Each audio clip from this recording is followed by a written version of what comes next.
Muy buenas tardes a todos. Muchas gracias, Padre, por la invitación. Para mí es un honor estar aquí. Escuchaba recién las palabras del cardenal y él decía que agradecía de manera anticipada a los expositores por compartir su sabiduría. La verdad, yo soy una excepción, no tengo mucha sabiduría que poder compartir con ustedes. Prefiero, en buen chileno, como se dice, ponerme el parche antes de la herida. Yo no soy teólogo, tampoco soy filósofo, soy abogado. O sea, más fome imposible, digamos. Pero me he dedicado, por gracia de Dios, a enseñar y a estudiar algunos temas relacionados con los que nos convocan en este seminario, y eso es lo que quiero compartir con ustedes. El título, como decía el Padre, son los antecedentes de la ideología de género y las consecuencias tanto antropológicas como teológicas. Si ustedes tienen a la vista el programa de esta mañana, se desarrollaron esos temas en extenso. A mí me toca hacer una especie de síntesis algo violenta. Haré mi mejor esfuerzo.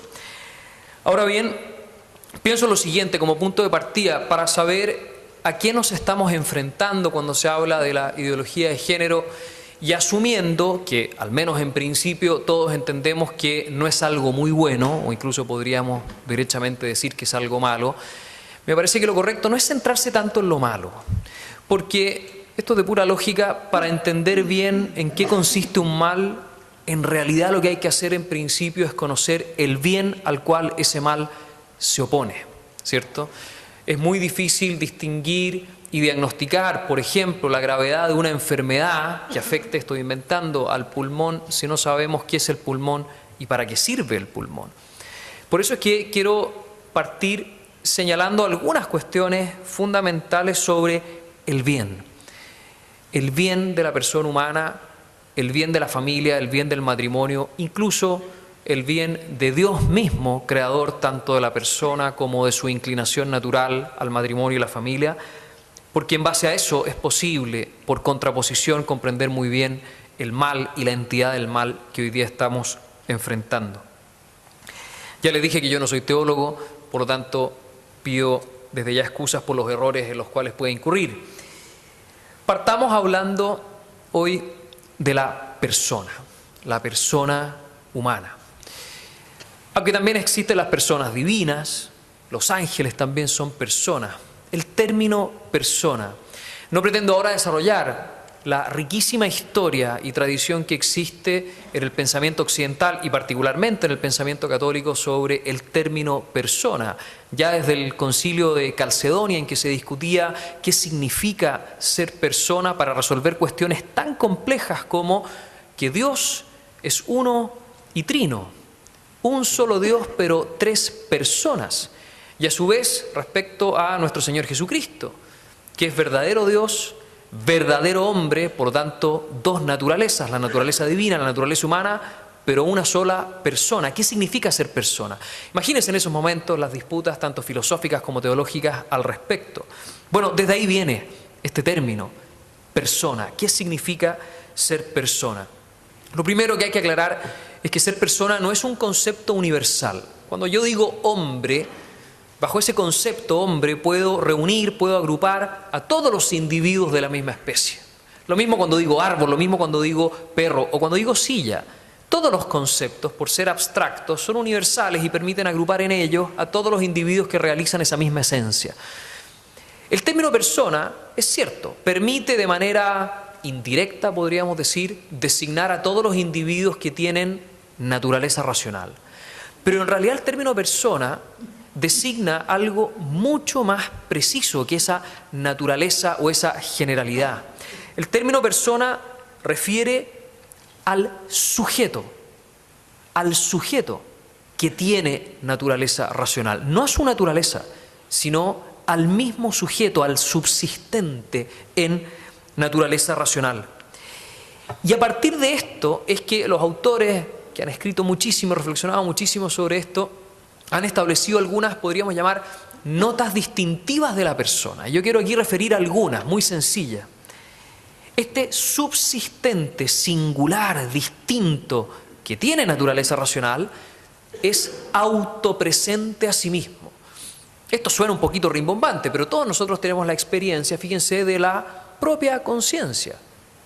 Es decir, de esa reflexión interior por la cual todos nosotros, aunque no lo pongamos tal vez en estos términos, pero todos nosotros reconocemos que somos sujetos existentes y que estamos realmente presentes. Pero esta conciencia del presente, aquí está San Agustín, concepto muy bonito, el de la memoria sui, esa conciencia del presente, fíjense que no se limita solamente al aquí y ahora, sino que tiene, fíjense, presente el pasado, toda la memoria, toda la historia que me ha tocado recorrer, pero también tiene presente como expectativa el futuro.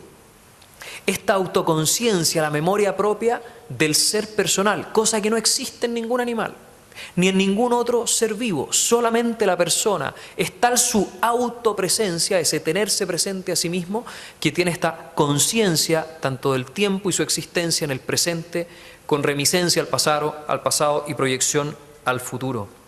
Y fíjense que en esa autopresencia consciente se verifica, y a todos ustedes les ocurre, y a mí también, un permanente, salvo cuando dormimos tal vez, permanente diálogo interior.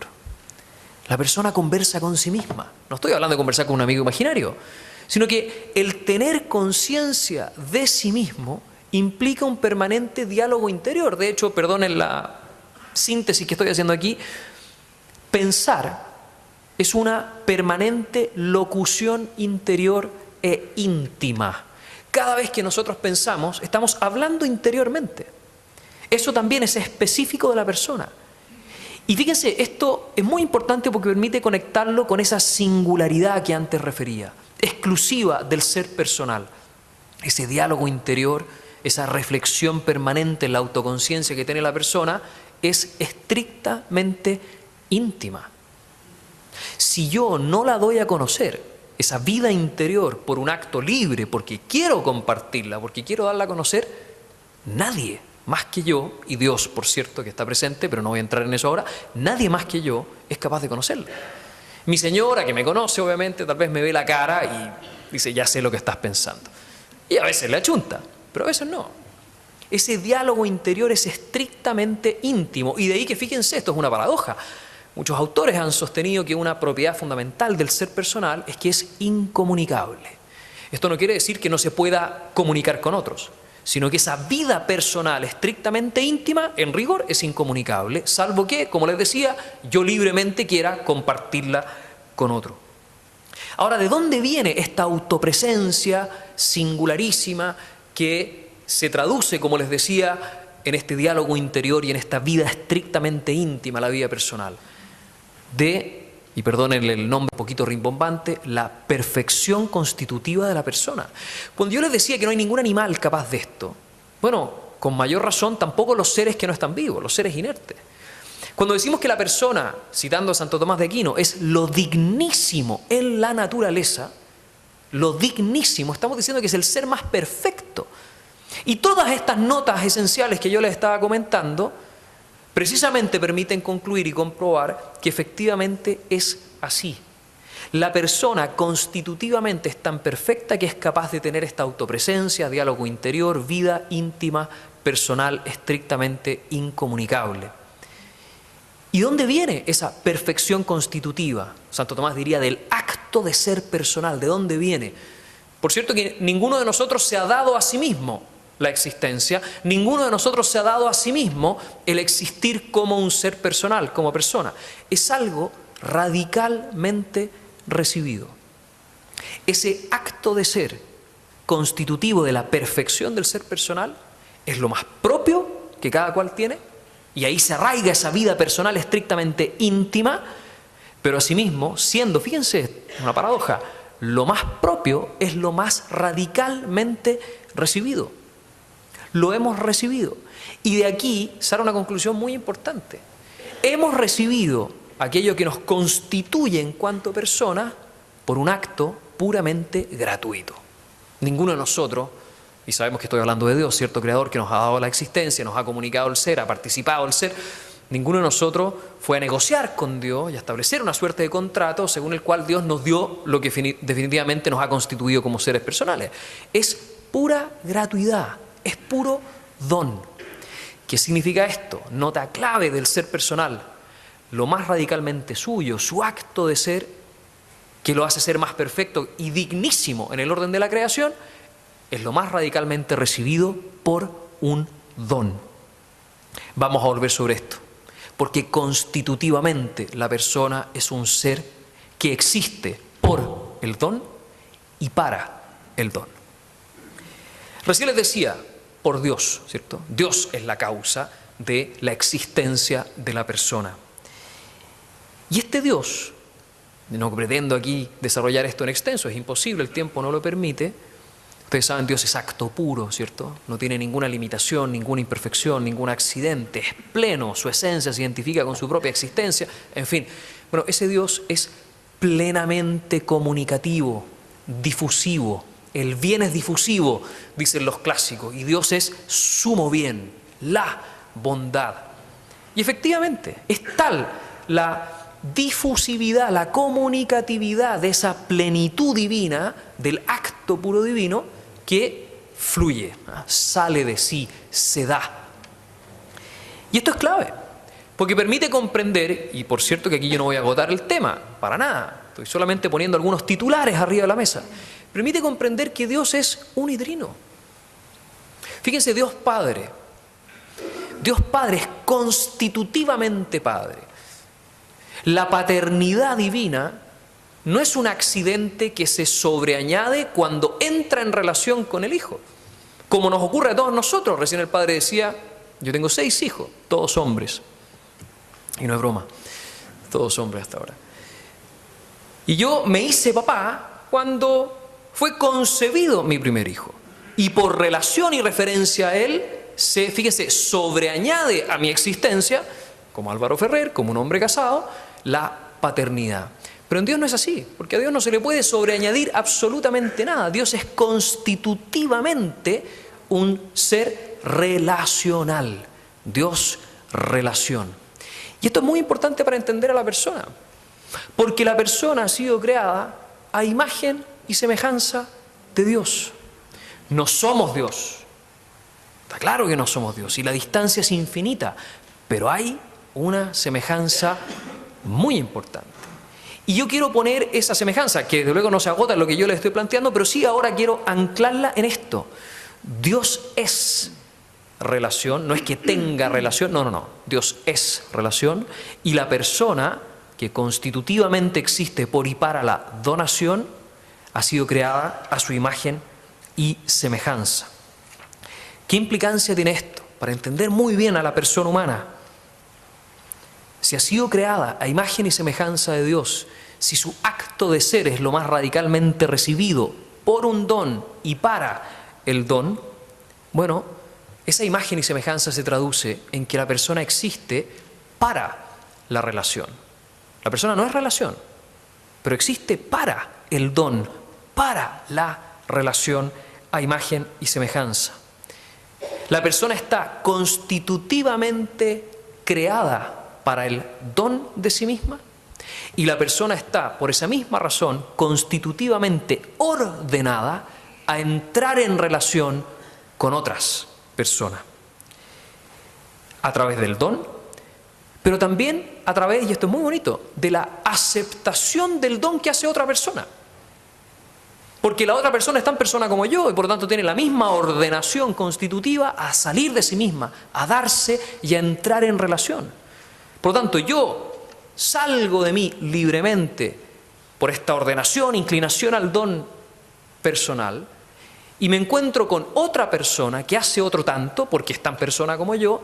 En esa aceptación del don recíproco se realiza la comunión personal, el ser uno con, inclinación natural a ser uno con otro. Eso es un rasgo fundamental de la persona humana. Y vamos a ver cómo la ideología de género atenta contra esto. Nada menos que contra la inclinación natural de la persona a salir de sí misma a través del don y ser una con otra. Esta persona, a propósito de lo mismo, está naturalmente ordenada a la comunicación. Hace un minuto y tanto yo les decía, la persona es incomunicable. ¿Por qué? Porque esa vida íntima, ese diálogo interior a través de la autopresencia, si yo no lo revelo, nadie lo conoce. Pero mi inclinación natural es a salir de mí mismo, por tanto a dar a conocer esa vida íntima. Y esto se manifiesta de muchas maneras. Por nombrar dos cosas. La primera, la misma vida intelectual. La misma vida intelectual. Fíjense, el leer un libro. Cuando yo leo un libro y entiendo lo que leo, fluye naturalmente la locución interior, que ya les había referido, precisamente cuando entiendo. Al entender yo digo interiormente lo que entiendo. Por eso hago aquí un paréntesis, casi anécdota. Yo les decía, soy abogado, entonces en esta misma universidad me toca tomar pruebas orales, típica tradición, ¿cierto?, de los alumnos. Y se pone muy nervioso y dice, profesor, es que yo lo entiendo, pero no sé cómo decirlo. Falso. Porque si lo entiende, lo dice de algún modo. Y si no es capaz de decirlo, hay otras causas, puede estar muy nervioso, el profesor es muy pesado, muy feo, lo que sea. Pero despejando eso, si lo entiende, de algún modo lo dice, si no, sencillamente no lo entiende. Bueno, ¿qué demuestra eso? La misma vida intelectual es comunicativa, porque hay locución interior. ¿Y por qué creen ustedes que esa misma vida intelectual se manifiesta exteriormente a través de la palabra? Pero la palabra ya no como ese verbo mental interior, sino como el signo convencional en su origen, a través del cual compartimos con otro lo que entendemos. El mismo lenguaje, da lo mismo el idioma, el mismo lenguaje, que podría ser hasta de señas, normalmente es audible, pero el mismo lenguaje es un signo inequívoco que expresa tanto la dignidad personal como esta inclinación natural a la comunicación, compartir la vida intelectual, compartir lo que entendemos, compartir lo que conocemos. Simplemente ponerlo por escrito para que otro lo pueda leer es prueba de lo que estoy diciendo. Y de hecho, este mismo ejercicio, que me está saliendo mal, pero en fin, lo que estoy haciendo ahora es prueba exactamente de lo mismo. Estoy intentando a través de la palabra que ustedes entiendan lo mismo que yo. Y si llegamos a entender lo mismo, muy bien, compartimos. Fíjense, finalidad del lenguaje, esto lo decía Aristóteles en la Política, una frase preciosa. El fin del lenguaje es la comunión en el conocimiento compartido. Para eso existe el lenguaje. Déjenme extender un poquitito esta reflexión. Cuando dos personas tienen entre ellas, comillas, mala comunicación, ¿cómo se expresa eso? Mala convivencia y falta de unidad. Pero cuando dos personas se comunican bien, se entienden, eso inmediatamente se traduce en unidad. El lenguaje existe para la unión en el conocimiento compartido. Pero fíjense, dentro de las miles de maneras posibles de comunicar y compartir lo que entendemos en ese diálogo interior, hay distintos grados.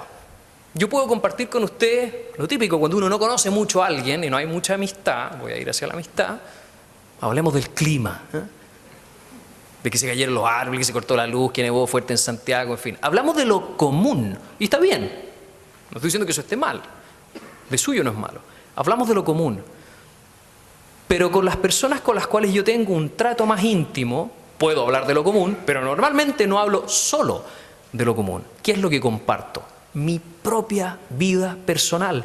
Esa vida personal que ya les decía era incomunicable en sí misma, yo decido libremente compartirla con otro, para que el otro la haga suya.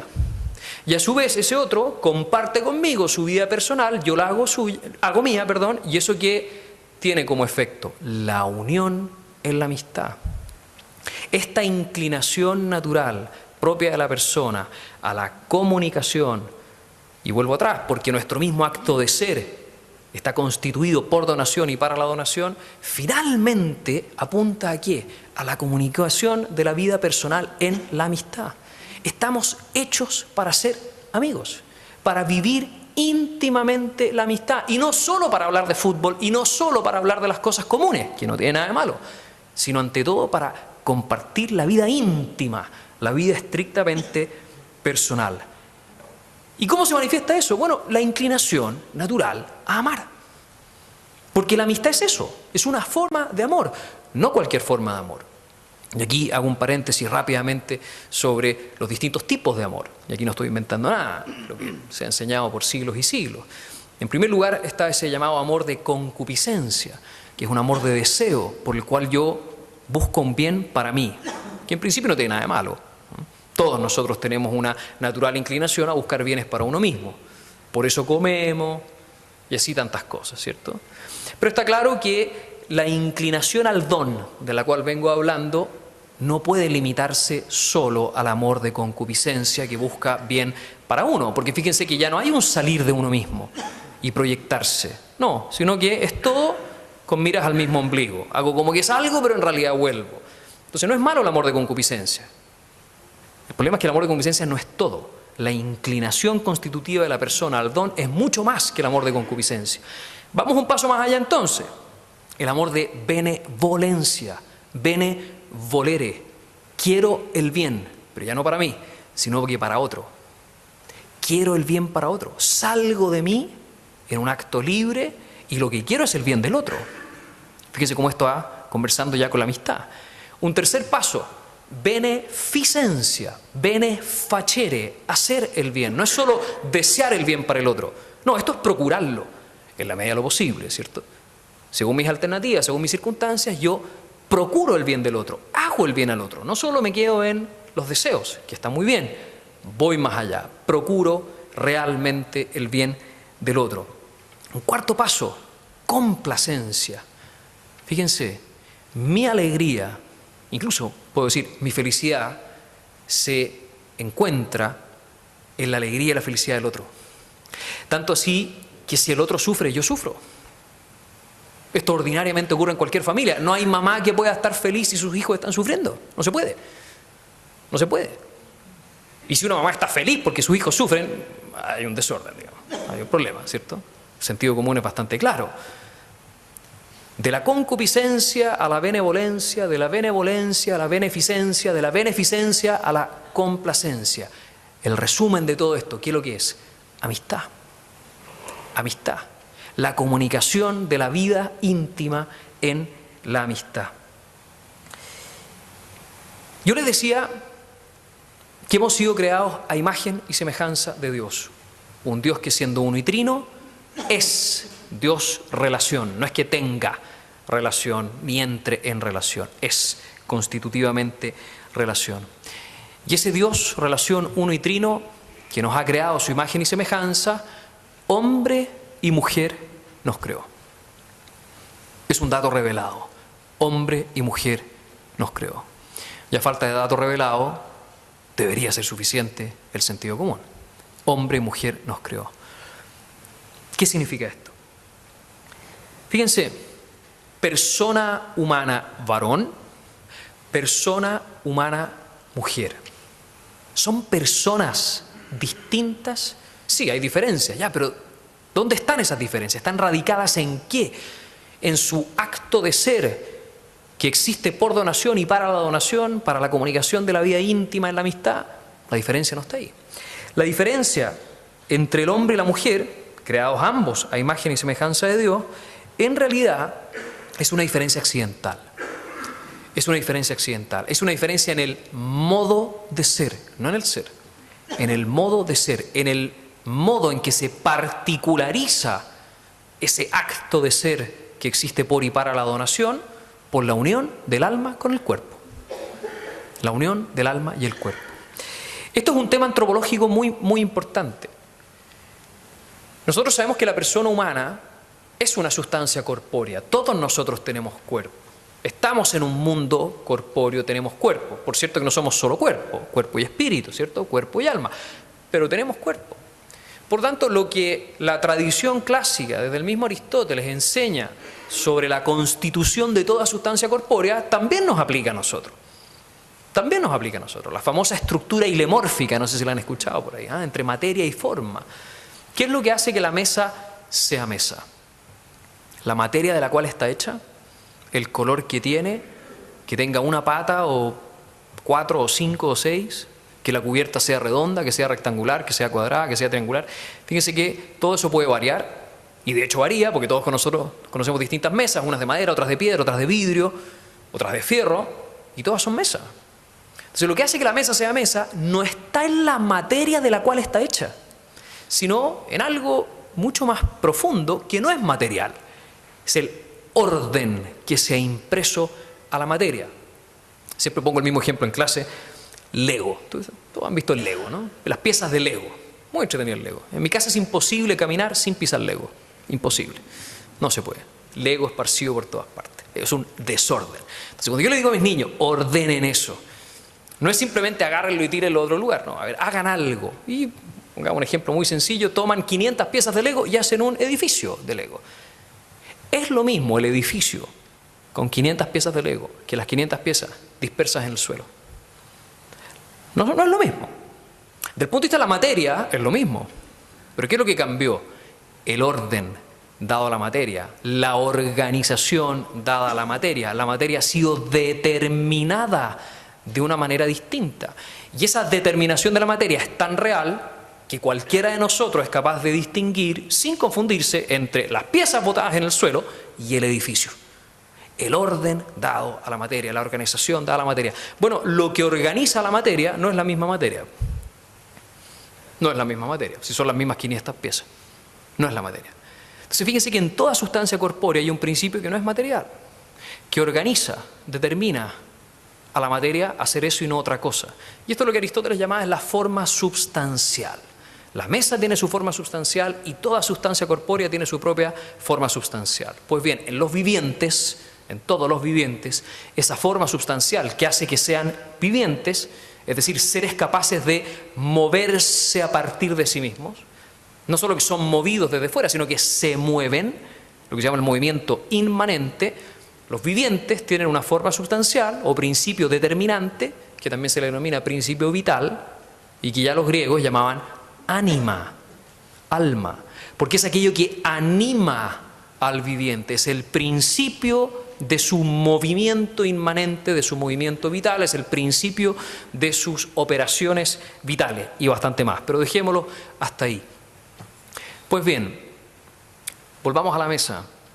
¿Dónde, en qué parte de la mesa está la forma substancial de la mesa? ¿En la cubierta? ¿En la esquina derecha superior? ¿En la esquina izquierda inferior? ¿En la parte de abajo de la pata? ¿En la parte de arriba de la pata? ¿Dónde está? En toda la mesa. Porque toda la materia de la mesa está actualmente organizada y determinada como mesa. ¿Cierto? Lo mismo ocurre con la persona humana. Vamos, hablemos de la persona, ya no más de las mesas. ¿Dónde está el alma humana? La forma substancial o acto primero de la persona, como decía Aristóteles. ¿Dónde está? ¿En el corazón? ¿En el cerebro? ¿En la uña del dedo chico? ¿Dónde está? Toda la persona.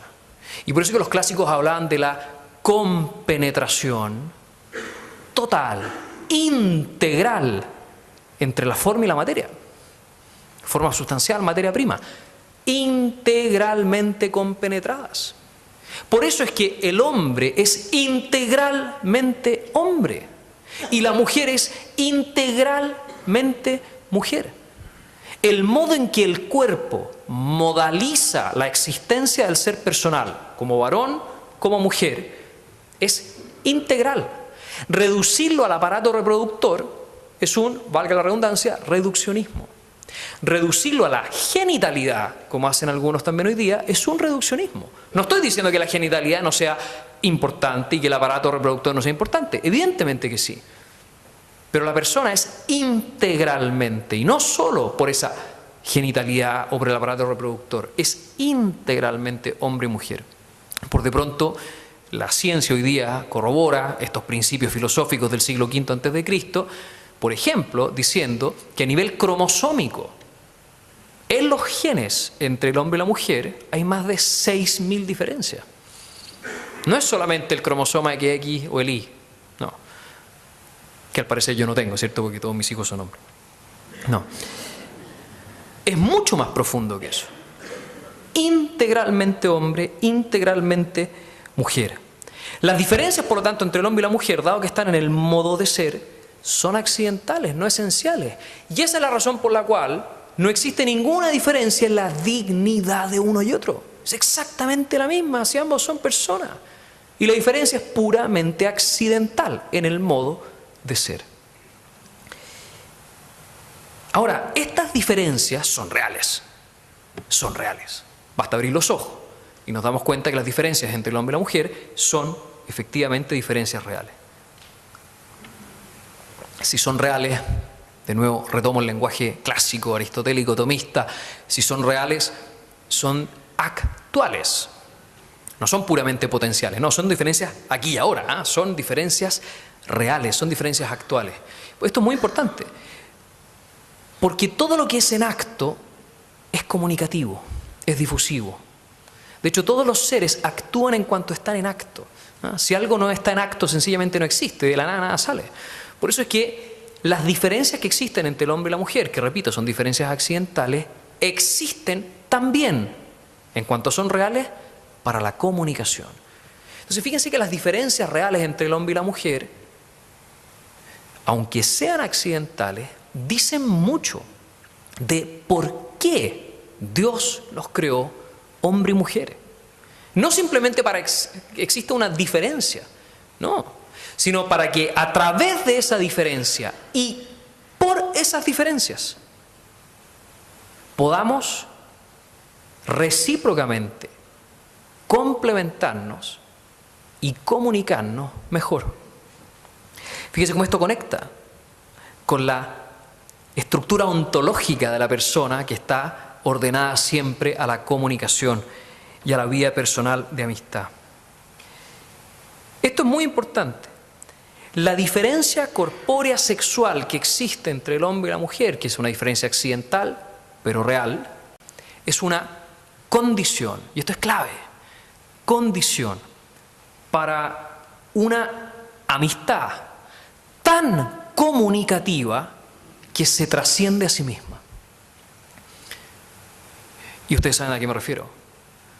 Tan comunicativa es la amistad que puede existir entre el hombre y la mujer que se trasciende a sí misma. ¿De qué manera? A través nada menos que otro ser personal. La inclinación natural, como decían los clásicos, a realizar los actos de suyo aptos para la generación de la prole, que no suena muy bonito, pero es riguroso, es cierto, es muy profundo eso. Demuestra que el hombre y la mujer están ordenados a complementarse y tener una vida de amistad sin parangón en el orden natural. Porque no hay en el orden natural, y subrayo el orden natural, no voy a hablar ahora del orden sobrenatural, no hay en el orden natural otro modo de amistad entre seres personales que, comunicándose recíprocamente su vida íntima, pueda trascenderse para generar a otro ser personal. Sin parangón. Por tanto, la diferencia corpóreo-sexual no es un mero dato, es algo demasiado profundo, es condición de posibilidad, repito, de una amistad tan íntima a través de la donación y la aceptación del don del otro, que se trasciende a sí misma generando a un nuevo ser personal. Dicho eso, yo les decía, hay que entender primero el bien para luego, por contraposición, entender el mal. La ideología de género. Escuchábamos recién las palabras de Monseñor Esati y él, citando al Papa Francisco, dijo bastante, dijo mucho. Yo algunas de esas cosas las voy a repetir, otras prefiero callarlas en razón del tiempo. Del punto de vista histórico, no voy a hacer aquí un largo relato del punto de vista histórico que tiene hitos verdaderamente interesantes, sobre todo por el rol que ha jugado en todo esto Naciones Unidas y otros organismos internacionales. Pero en fin, del punto de vista histórico se distingue, y esto es clave, entre las reivindicaciones del feminismo a las reivindicaciones del feminismo radical. Esta distinción es importante. Por una parte tenemos los distintos movimientos sociales, culturales del año 50 en adelante, por supuesto que hay raíces mucho más antiguas, pero en términos bastante más notables, del año 50 en adelante, en que la mujer justamente reivindica no ser tratada de modo arbitrario, en diversos ámbitos, en diversas materias. Y eso está perfecto. Pero hay un salto notable entre esas reivindicaciones justas, razonables, para evitar todo tipo de discriminación arbitraria. Hay un salto gigante al feminismo radical que propone lo siguiente. Fíjense, el cuerpo de la mujer es el escenario de la lucha. Y nada menos que la lucha de clase. Hay antecedentes neomarxistas en todos estos postulados. ¿Por qué el cuerpo de la mujer es el escenario de la lucha de clase? Porque en el cuerpo de la mujer, y en realidad en su natural disposición a ser madre, a acoger en sí misma la vida, es donde fíjense, arraigan y proyectan, desde ahí y hacia afuera, se arraigan y proyectan los roles culturales, los roles sociales que subordinan permanentemente a la mujer respecto del hombre. Entonces, fíjense, hay un salto importante. Una cosa es que, por buenas o malas razones, no voy a entrar a eso, la mujer ocupe en la sociedad una posición distinta a la del hombre. Eso puede estar bien muchas veces, eso puede estar muy mal otras veces, en fin, podemos discutirlo. Pero de ahí a sostener que el cuerpo de la mujer es el escenario de la lucha desde el cual se constituye y desde el cual se proyecta a toda la sociedad la llamada, aquí voy a ocupar un nombre que ustedes conocen, estructura de dominación heteropatriarcal, hay un salto gigante. Y por eso es que hay que prescindir del dato biológico. Porque si nosotros seguimos reconociendo el dato biológico, y por lo tanto la natural aptitud de la mujer a acoger en sí misma la vida, la natural disposición a ser madre, vamos a seguir perpetuando las estructuras sociales que subordinan a la mujer. Entonces, para liberarse de esta dominación del hombre sobre ella, de la sociedad sobre ella, en síntesis, la mujer tiene que liberarse de su cuerpo. Eso es, liberarse por completo del cuerpo. Liberarse de su natural disposición a acoger en sí misma la vida y ser madre. Por eso, dice Shulamit Firestone, una de las principales ideólogas de la teoría de género, hoy día ya ideología de género en su momento, frase muy conocida: no naces mujer, te hacen mujer. El cuerpo, el dato biológico es irrelevante, y si tú le das relevancia, estás perpetuando las estructuras de dominación, etcétera, etcétera. Bueno, se sigue avanzando, y ya no es solo el cuerpo de la mujer y el dato biológico el que hay que obviar, el que hay que omitir, el que hay que prescindir para así evitar todas estas estructuras de dominación, sino que el paso obvio, el cuerpo masculino también. Por tanto, la sexualidad, sea masculina o femenina, pasa a estar dentro del mismo saco. ¿Cuál es ese saco? El de la irrelevancia. Da lo mismo.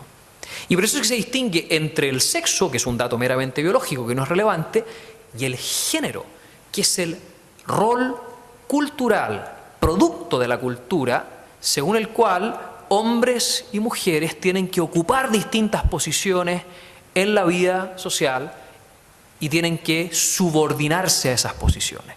Entonces, en una reivindicación progresiva de mayor libertad, de mayor autonomía, la única manera de sacarse esta camisa de 11 varas, que tanto a hombres como a mujeres los encasilla en roles sociales, roles, así como el que desarrolla un artista en el teatro, un rol, para prescindir de todos los roles hay que prescindir del dato biológico, que es el antecedente de esos roles, fuera el cuerpo es irrelevante. Y la identidad de la persona no tiene nada que ver con el cuerpo. La identidad de la persona está finalmente arraigada en su autoidentificación, en su autopercepción, en la pura subjetividad. Desde luego que aquí hay antecedentes filosóficos muy profundos, muy complejos, que por tiempo no puedo desarrollar en este momento. Se establece así la primacía total de la subjetividad y la autonomía. Pero no es una primacía de la subjetividad y la autonomía respecto a cualquier cosa, sino respecto de la biología, la corporeidad tanto del hombre como de la mujer. Y esa misma subjetividad y autonomía es variable, como escuchábamos recién el cardenal Sadi. No es que el hombre, biológicamente, pueda identificarse subjetivamente con la mujer y viceversa, sino que se puede identificar con lo que sea. Hoy día las identidades de género son más de 70. Más de 70. Y podrán ser más. Porque cada rato se inventa una nueva, ¿según qué? Según la subjetividad de un grupo más o menos importante que logra instalar en la sociedad esa denominación. Y no voy a entrar ahora a desarrollar esa lista con las distintas denominaciones. Bueno, dicho eso, ¿qué consecuencias tiene esos postulados? Y aquí hice un resumen muy violento. ¿Qué consecuencias tiene eso, tanto desde el punto de vista antropológico como teológico? Voy a remitirme a los principios que ya antes había explicado. Por de pronto se niega, y esto es bastante evidente, que hombre y mujer son integralmente hombre y mujer respectivamente. Se niega por completo. O sea, la unión del alma y el cuerpo, esa unión integral, esa unión esencial, por la cual la persona es el subsistente varón, el subsistente mujer en razón de su cuerpo, eso ya no existe.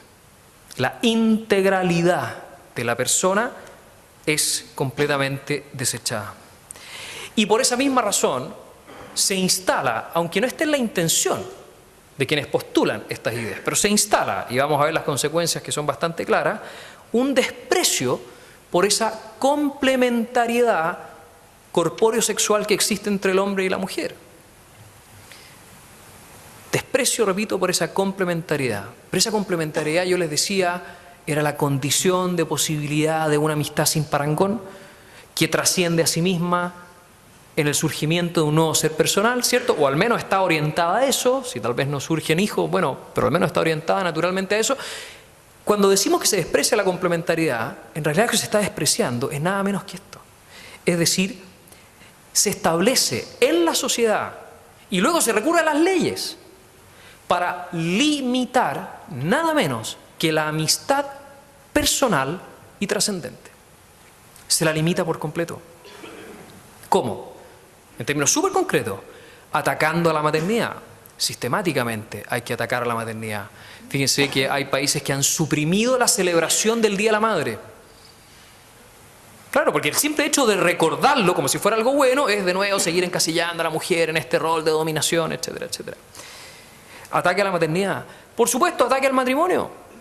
El matrimonio pasa a ser progresivamente igualado ¿a qué? A las meras uniones afectivas, donde la distinción corpóreo-sexual entre el hombre y la mujer es irrelevante, porque el dato biológico, sexual, ya es irrelevante.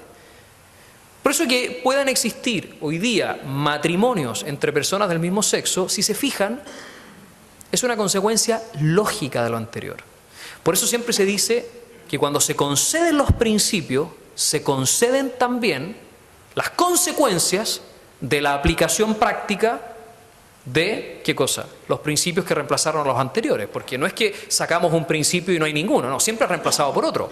Antes teníamos el principio de que el matrimonio era entre un hombre y una mujer, por lo demás sí está definido en el artículo 102 de nuestro Código Civil, por ahora.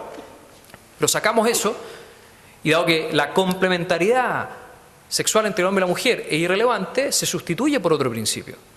Y por eso que, repito, las uniones afectivas entre personas del mismo sexo que pretenden llamarse matrimonio son una consecuencia bastante lógica. Pero no solo eso. Fíjense los sistemáticos ataques al rol preferente y al derecho preferente de los padres a educar a sus hijos. Porque todo eso se arraiga ¿en qué? En la naturaleza humana, desde la cual surge esa nueva vida, en el amor de amistad entre el hombre y la mujer, del cual surge la nueva vida. Si quitamos ese antecedente, los hijos, ¿de quién son? Del Estado. En la práctica son más del Estado que los papás. Y por eso es que el Estado hoy día en Chile está sistemáticamente, a través de distintos proyectos de ley, después en la ronda de preguntas, si quieren les puedo dar más ejemplos de esto, reemplazando a los padres en su rol y derecho preferente como educadores. Y por cierto, tal vez lo más evidente y triste, y está todo relacionado, dado que se desprecia la complementariedad sexual entre el hombre y la mujer y se limita este amor de amistad que trasciende a sí mismo, es que la apertura a la vida pasa a ser completamente despreciada. Y por eso es que se instala con tanta fuerza la cultura de la anticoncepción, que es cultura antivida, que tiene como corolario, ¿qué cosa? El aborto, que es parte de lo mismo, cultura antivida. En otro orden de consideración y respecto a lo mismo, este desprecio a la complementariedad sexual entre el hombre y la mujer, porque sería heteropatriarcal, también limita, como les decía, este amor de amistad que trasciende a sí mismo, pero limita el orden del amor, el ordo amoris que hablan los clásicos, que es propio de la inclinación natural entre el hombre y la mujer. Y por eso es que se instala hoy día el amor desordenado. Y hoy día amor es cualquier cosa. A cualquier cosa se le llama amor. No hay un concepto más equívoco que amor. Incluso, no lo vamos a hacer, pero podríamos hacer aquí el ejercicio. Saquen todos un papel y defina cada uno lo que entiende por amor. Les aseguro que nos vamos a llevar importantes sorpresas. Y no solo con diferencias o matices puramente accidentales. Es altamente probable que encontremos también oposición en cuestiones sustantivas. El amor desordenado, el llamado amor libre, la ausencia de compromiso, la ausencia de proyección en el tiempo, en la donación y aceptación del otro. Hoy día todo es transitorio, absolutamente transitorio. No tengo que entrar a ejemplificar esto, ustedes lo saben tan bien como yo. El amor sin compromiso, un amor, a propósito de lo que yo les decía, del concupiscible, que llegamos finalmente a la complacencia en la amistad, hoy día se queda solamente en el concupiscible. El desorden en el amor. Y de ahí vienen las llamadas uniones afectivas, como les decía, su reconocimiento legal, que en estricto rigor, ¿por qué tiene que ser solamente entre dos personas de distinto del mismo sexo? No existe ninguna razón lógica en ese escenario, concediendo esas premisas, para que tenga que ser solamente entre dos personas. Podría ser entre muchas otras, y las famosas uniones poliamorosas ya existen en algunos países. De hecho, no todavía de derecho, pero hay proyectos de ley que se están tramitando en esa línea. Y voy terminando. Esas son consecuencias antropológicas que tienen obviamente un corolario político, jurídico. Pero yo les decía, y este es el centro, y es honestamente lo más triste a mi juicio, hemos sido creados, hombre y mujer, a imagen y semejanza de Dios. Y fíjense que al negar a la persona en su constitución integral, sea como hombre, sea como mujer, dado que es imagen y semejanza de Dios, no es muy difícil entender que asimismo, negado lo esencial en el efecto, también se está negando lo esencial en la causa que lo produce. Y por eso es que la negación de la persona humana es negación, aunque no se diga, es negación de Dios creador, como decía Monseñor Esati en sus palabras. Benedicto XVI tiene una frase muy dura y realmente preocupante. Dice, la ideología de género es la última y más grave rebelión de la criatura respecto al Creador. Negar a la persona creada a imagen y semejanza de Dios es negar a Dios, aunque no se diga. Y negar a ese Dios que, como veíamos, es relación, que es comunicativo, que es puro amor difusivo de sí mismo, negarlo a Él mediante la negación de la persona, bueno, también se niega esta inclinación natural, ontológica de la persona, no solo a la amistad con otras personas, sino a la amistad con Dios.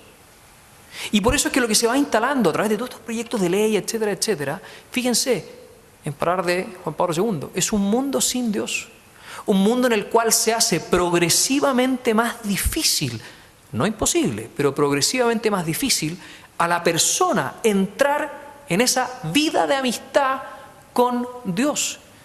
Fíjense cómo se da esto en la discusión pública, para que no suene todo tan etéreo. Cualquiera que quiera defender el matrimonio entre un hombre y una mujer, falacia dominem. ¿De qué manera? No, es que tú vienes a imponer tus creencias religiosas. Cualquiera que quiera defender la vida humana desde la concepción hasta la muerte natural, no es que tú vienes a imponer tus creencias religiosas. Que es una caricatura, es una etiqueta absurda. A mí me ha tocado estar en esas discusiones en el Congreso y yo les digo, oiga, yo vengo a hablar desde la razón natural. No, es que tú eres profesor de la Católica. Chao, se acabó, digamos. No tengo nada que hacer, digamos. Etiqueta, interlocutor inválido. Dios relegado con suerte al ámbito estrictamente privado. Hemos visto en otros países la eliminación de los símbolos religiosos, progresivamente. En Chile también ha ocurrido, en muchos colegios municipales, y estas cosas no salen en la prensa. Se va progresivamente mediante la negación de la persona, que importa, como decía Benedicto XVI, una rebelión respecto al Creador, se va creando un mundo progresivamente sin Dios. Eso es lo que creo está en juego. Y eso es lo que demuestra la gravedad y la relevancia que tiene hoy día no solo oponerse a la llamada ideología de género, sino sobre todo, como decía el cardenal citando al Papa Francisco, celebrar el amor humano, el amor de amistad, el amor entre un hombre y una mujer. Muchas gracias.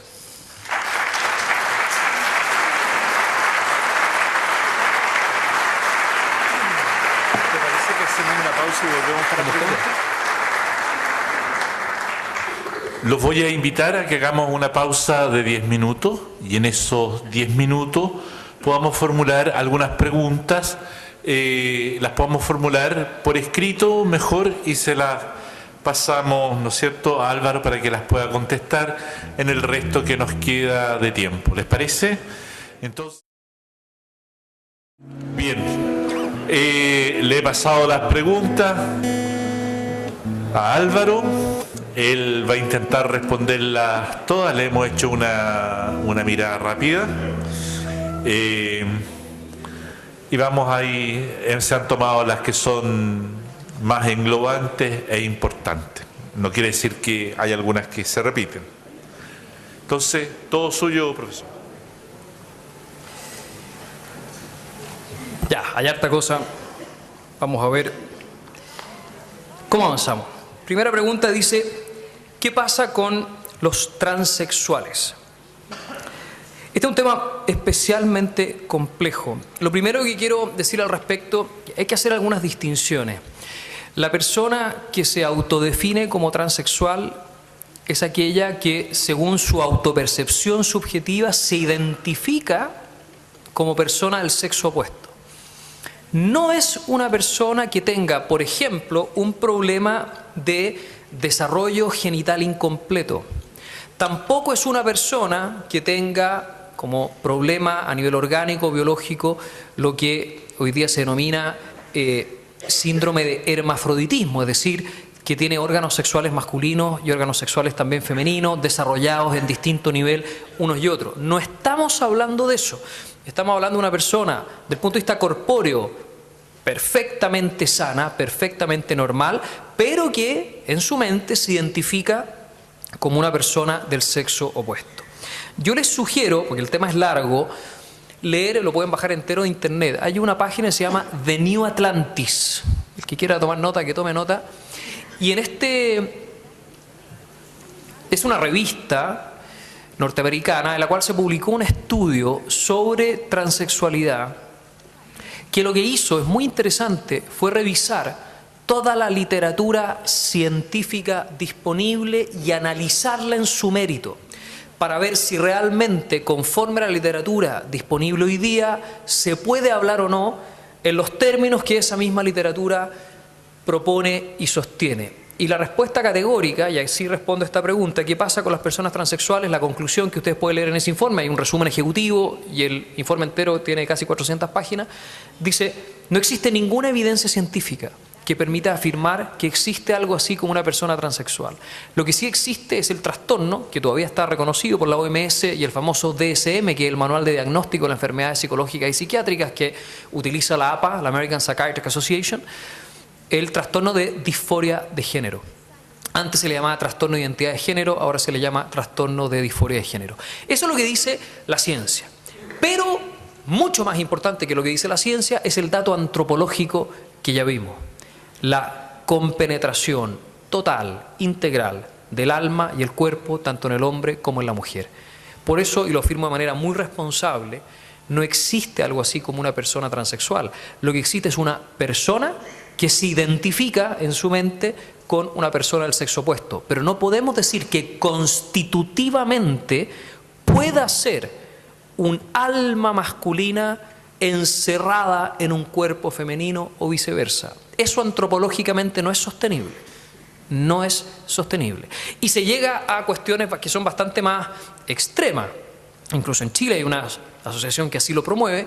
Habla, por ejemplo, de los hombres que tienen vagina. Por lo tanto, no es que haya un problema de la identificación de la mente. No, no. Es así. Hombre que tiene vagina y mujeres que tienen pene.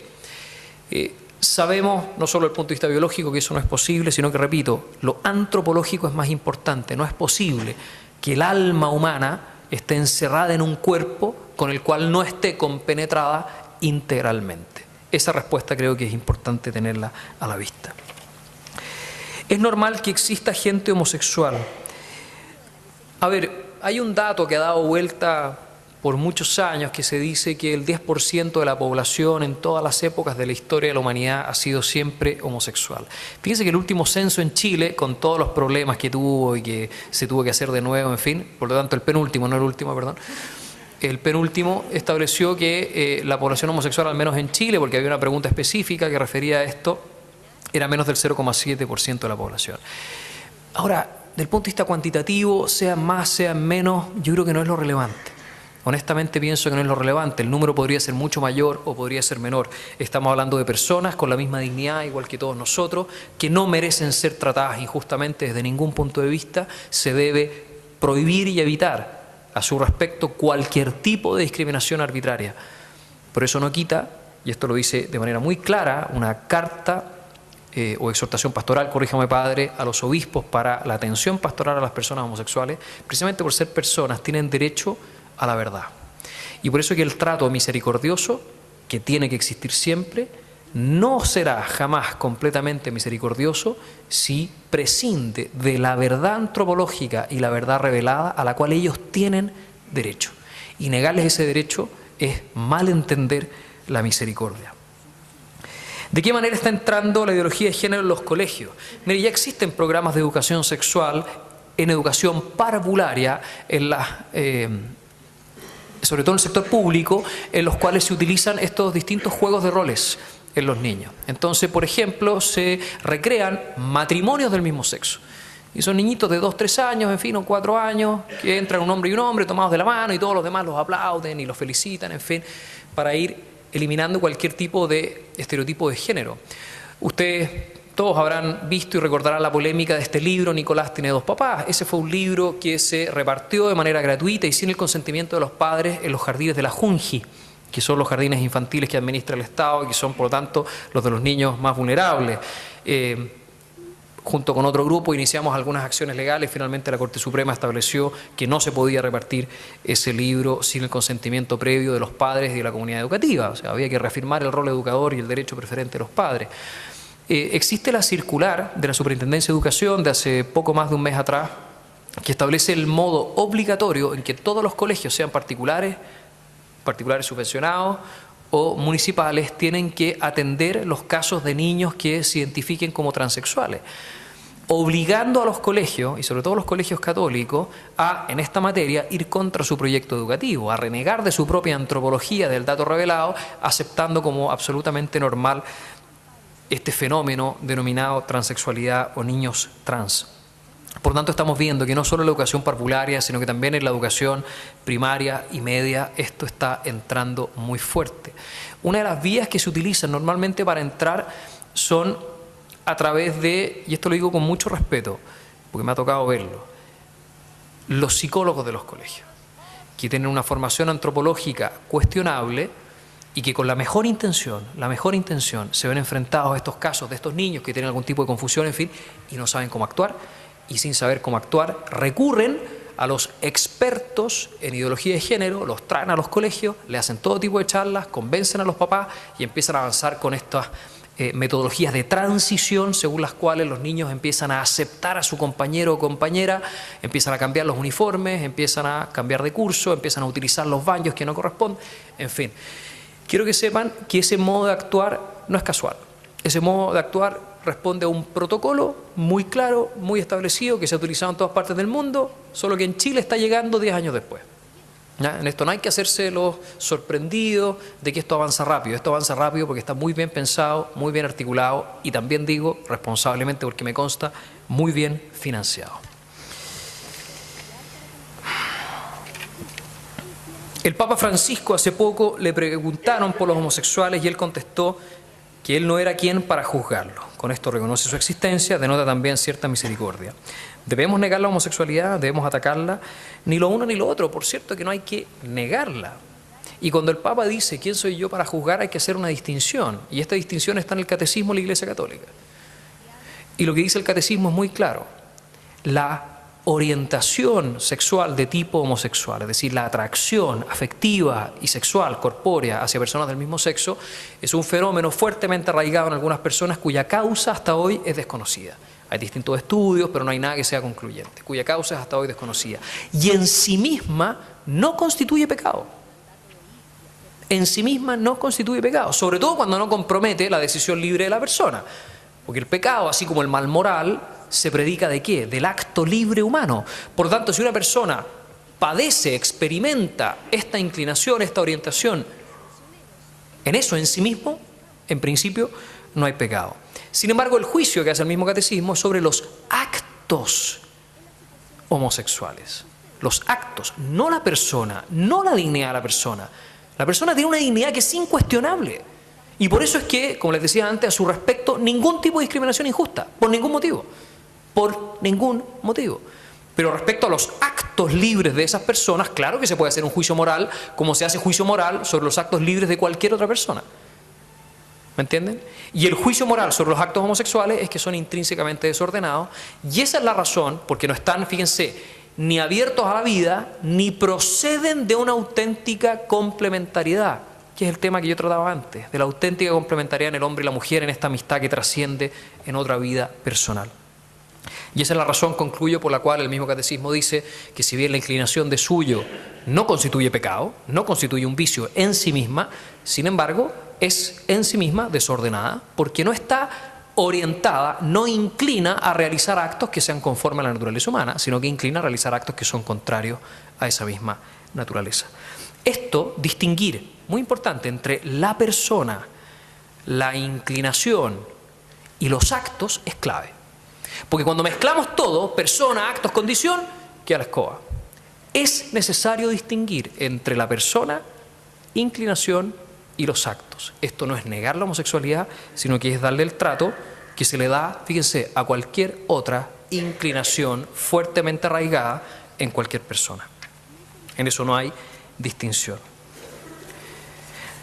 Una pregunta, y aquí advierte, disculpa si me salgo del tema, yo creo que no se sale del tema, sobre todo por lo que está pasando en este momento en el Congreso, que si quieren les cuento. A propósito del proyecto de ley de aborto, habrán visto en los diarios que ayer hubo empate, ¿cierto? 17 votos con 17 a propósito de la primera causal, por una indicación del senador Saldívar, se perdió. 20 votos contra 14, por lo tanto fue aprobada la primera causal según la propuesta original del proyecto, el nuevo artículo 119 del Código Sanitario, y ahora se sigue votando actualmente el resto de las causales. Por lo tanto, me parece que la pregunta es muy pertinente. Dice, ¿desde qué momento la persona humana es persona humana? ¿Por qué defender la vida desde la concepción si un cigoto no tiene ese diálogo íntimo y menos la capacidad de comunicarse? Excelente pregunta. Fíjense, principio clásico, dice, ningún ser, no solo la persona, ningún ser tiene más potencia o mayor potencialidad que aquella que tiene ab inicio, es decir, desde el inicio de su misma existencia. Pongo un ejemplo muy sencillo.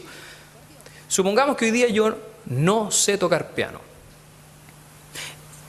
Y después de estudio y esfuerzo, aprendo a tocar piano. La pregunta es, ¿yo podría, en algún momento de mi existencia, haber aprendido a tocar piano si no tuviera previamente la capacidad para ello? Esto es pura lógica. No hay que estudiar mucha filosofía, evidente que no. Y eso supone, esa capacidad para aprender a tocar piano, supone a su vez una capacidad anterior, que de algún modo yo actualicé. Y esa a su vez supone una anterior, y este anterior, ¿dónde termina? Desde el instante en que yo comencé a ser. Por eso se dice, ningún ser tiene mayor potencialidad que aquella que tiene ab inicio, desde el instante en que existe. ¿Qué quiere decir esto? El que la persona tenga este diálogo íntimo, que ya les refería, que tenga autoconciencia de sí misma, etcétera, solo es posible si tiene capacidad para ello. O sea, jamás podrá hacerlo si no es capaz de hacerlo, ¿cierto? Y esa capacidad para hacerlo es real en la persona desde el instante en que comienza a ser. Y agrego algo más. Yo les decía, para toda la tradición clásica, aquí habría que demostrar la existencia del alma, que se puede demostrar racionalmente, pero no lo vamos a hacer ahora. Yo les decía, el alma es el principio vital del viviente. Acto primero, decía Aristóteles. Es el principio vital del viviente, la forma del cuerpo organizado. Bueno, la pregunta, por lo tanto, ¿desde cuándo hay un viviente de especie humana? Es desde que ese viviente tiene movimiento vital, se mueve a sí mismo. Y se moverá a sí mismo, o será capaz de moverse a sí mismo porque tiene alma, porque el alma es el acto, causa de todo ese movimiento vital. Por lo tanto, fíjense, es muy sencillo. Desde el instante en que hay una sustancia, independiente de la madre, independiente del padre, cuando digo independiente no me refiero a dónde está localizada, le digo en cuanto a su subsistencia. Si subsiste en sí y ya se mueve, es decir, tiene movimiento vital, es correcto concluir, ya tiene alma. Y si ya tiene alma, es persona. Pero es que no manifiesta actualmente ni el diálogo íntimo, ni la amistad, ni bla, bla, bla. Es irrelevante. Porque no hay ninguna diferencia sustancial entre ese ser y cualquiera de nosotros que ya ha actualizado esas potencias. De hecho, la embriología en esto nos ayuda muchísimo, porque demuestra que desde el instante de la concepción, en que se produce un primer movimiento inmanente, y es muy bonito, no sé si lo recordarán haberlo visto en el colegio, yo me acuerdo del colegio esto, el famoso bloqueo de la zona pelúcida, ¿eh? Cuando el óvulo se bloquea químicamente luego de la penetración de la cabeza del espermio para que ningún otro espermio pueda entrar. Desde ese instante se origina un continuo de movimiento inmanente que está inequívocamente ordenado a que ese sujeto, llámenlo cigoto, llámenlo como quieran, me da lo mismo, ese sujeto adquiera todas las formas accidentales propias de la especie humana. ¿Podría adquirir una forma accidental propia de la especie humana si no tiene capacidad para ello? No, porque la nana sale. ¿Y desde qué instante tiene esa capacidad? Desde que hay movimiento inmanente. ¿Desde cuándo hay movimiento inmanente? Desde la concepción.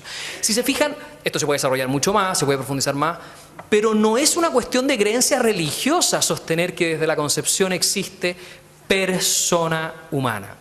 Y si tuviéramos alguna duda, ¿cuál es el principio moral que aplica? Ante la duda, abstente. Principio pro homine, que es un principio que ya viene desde el derecho romano. Siempre, ante la duda, privilegiar al más débil, privilegiar al más indefenso. Y el sentido común indica que aunque yo diga que ese ser de especie humana no es persona, está claro que es débil, está claro que es indefenso. Le tengo que dar una chance. ¿Cómo puedo yo, como mujer mayor, fuera de rezar, batallar contra la ideología de género sin ser descalificada por mis creencias? Aquí hay dos cosas.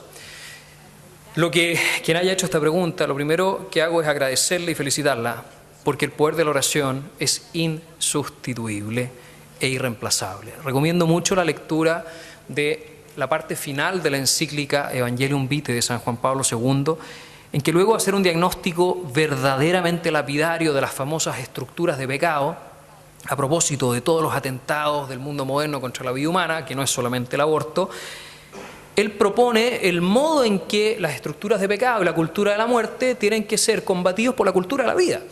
Y propone muchas cosas, pero va al fondo. Y cuando va al fondo dice vida sacramental, y fíjense, oración en general y penitencia, ayuno. Y cita ese pasaje del Evangelio en que Cristo dice hay algunos demonios que solo pueden ser removidos mediante la oración y la penitencia. Entonces, si, como les decía al concluir la exposición, lo que se está construyendo es un mundo sin Dios, me parece que dejar fuera la mirada, el análisis sobrenatural de lo que está ocurriendo es un grave error. Y por eso mismo, renunciar a los medios sobrenaturales es el más grave error, es el triunfo del demonio. Y creer que solo con argumentos jurídicos o con antropología o con activismo vamos a lograr algo, todo eso está bien y hay que hacerlo. Y yo creo que hay que hacer mucho más, porque hay mucha comodidad, hay que hacer mucho más. Pero si despreciamos lo más importante, es que ya perdimos la batalla. Por lo tanto, a quien haya hecho esta pregunta, yo le digo, siga rezando, ojalá, mucho más. ¿De qué manera podemos defender que fuimos creados hombre y mujer sin que nos digan que somos religiosos o creyentes en Dios? A ver, a nivel argumentativo, siempre hay que distinguir el contexto en el cual toca hacer esta defensa, participar en un debate, dar esta batalla. Y el discurso, aquí nuevamente me baso en Aristóteles, el padre de la retórica, tiene que ser adecuado a ese contexto y adecuado a ese público. Entonces habrá que ocupar argumentos metafísicos y antropológicos en el Congreso, les digo por experiencia propia, no.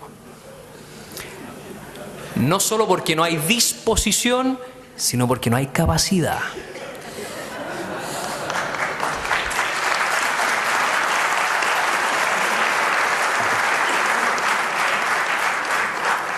Habrán otros escenarios, como aquí, me parecen que hay muy buena disposición de voluntad y por lo tanto la capacidad que todos tienen con esa disposición de voluntad se pone al nivel, desde luego que sí, y ahí se pueden ocupar otro tipo de argumentos. Pero fíjense, nadie da lo que no tiene y por eso es tan importante formarse y es tan importante que ustedes estén acá, no escuchándome a mí, hagamos la excepción, pero el que participen ustedes en instancias como esta y puedan recibir formación, orientación, consejo, etcétera, es clave. Si hoy día las cosas son muy enredadas, son muy complicadas. Ojalá estuviéramos discutiendo sobre, no sé, preceptos primarios de ley natural que son evidentes para todos. Pero incluso en el mundo moderno, hasta eso está confuso.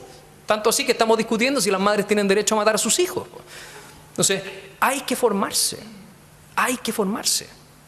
Y formarse bien, lo mejor que se pueda.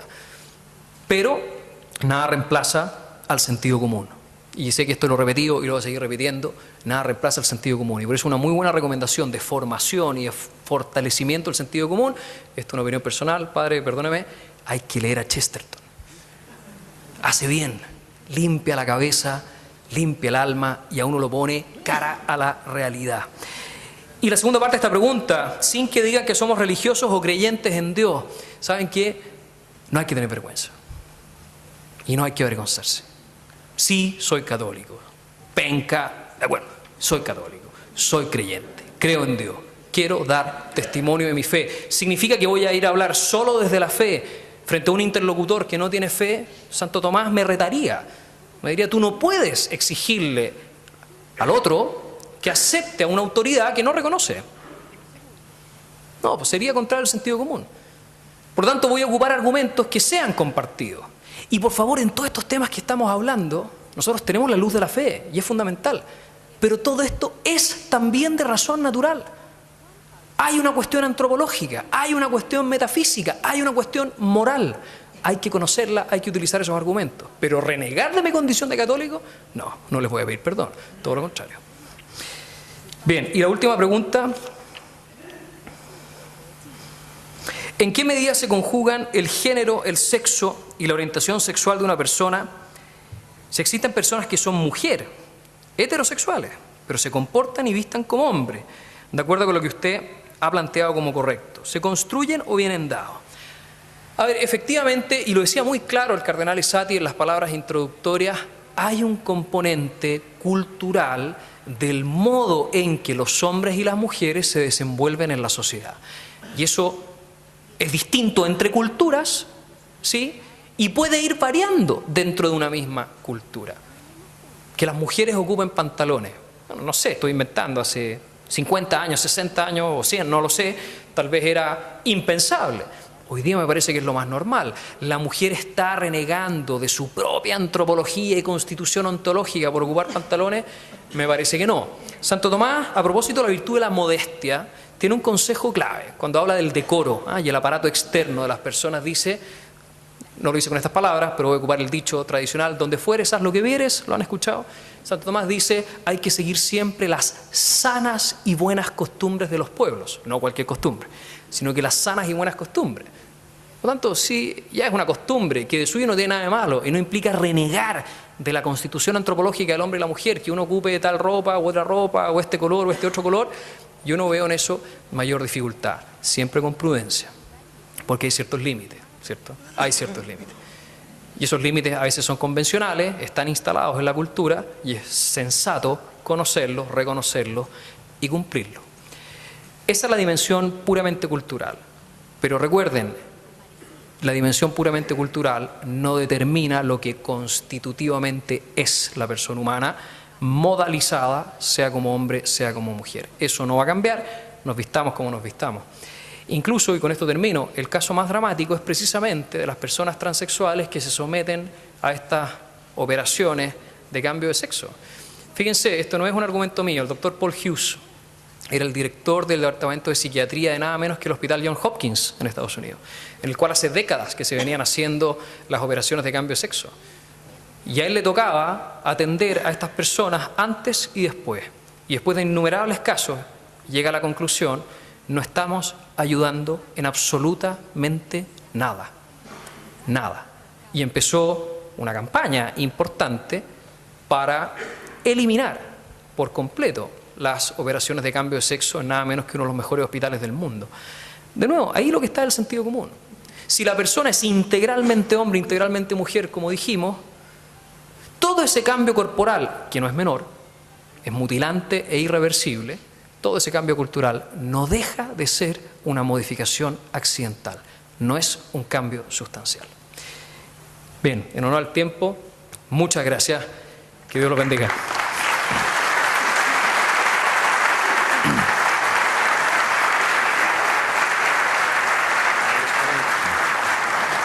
Álvaro, te agradecemos por tu aporte en esta noche y un pequeño regalito de la Vicaría Pastoral del Arzobispado. Ábrelo para que todos te tengan envidia.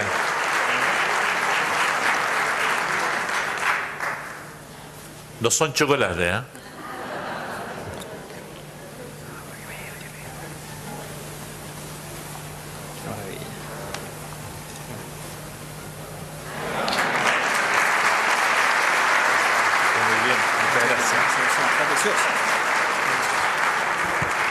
Es la cruz del 9º sínodo, que la hemos rescatado para el 10º sínodo nosotros, y que nos muestra la iglesia orante. Y los voy a invitar a que nos pongamos de pie y juntos simplemente digamos al despedirnos: Padre nuestro que estás en el cielo, sea tu nombre, tu reino, hágase tu voluntad en la tierra como en el cielo. Danos hoy nuestro pan de cada día, perdona nuestras ofensas, como también nosotros perdonamos a los que nos ofenden. No nos dejes caer en tentación. La bendición del Dios Todopoderoso, Padre, Hijo y Espíritu Santo, descienda sobre ustedes y los acompañe siempre. Nos vemos mañana en la noche.